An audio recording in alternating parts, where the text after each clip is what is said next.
শ্রী পরমাত্মনে নমঃ। অথ চতুর্থোধ্যায়। অপি চেদসি পাপেভ্যঃ সর্বেভ্যঃ পাপকৃত্তমঃ সর্বং জ্ঞানপ্লবেনৈব বৃজিনং সন্তরিষ্যসি।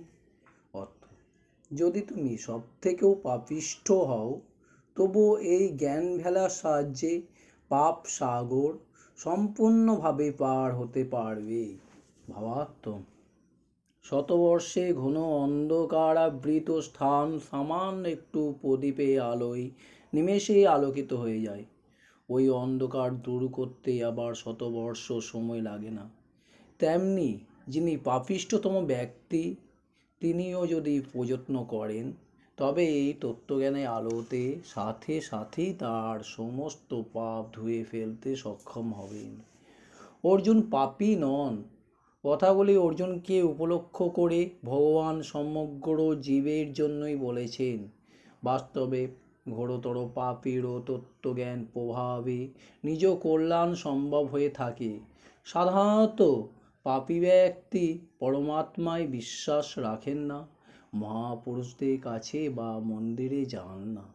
তবু কোনো ঘটনা, পরিস্থিতি বা পূর্বজন্মে কোনো সুকৃতির প্রভাবে পাপড়ি মন যদি পরমাত্মা প্রীতি হঠাৎ জাগ্রত হয়, তাহলে তিনিও জ্ঞানরূপ ভেলার সাহায্যে পাপ সাগর অতিক্রম করে যান। তত্ত্বজ্ঞান প্রাপ্তিতে পূর্বকৃত পাপ অবলুপ্ত হয়ে যায়। পাপ হলো অসৎ ও অপবিত্র। সৎ ও পবিত্র জ্ঞান লোকে পাপ থাকতে পারে না, বিলীন হয়ে যায়। তত্ত্বজ্ঞানই হলো সেই জ্ঞানলোক। তত্ত্বজ্ঞানের প্রভাবে পাপী সমস্ত পাপ এই জন্মেতেই ধৌত হয়ে যায়।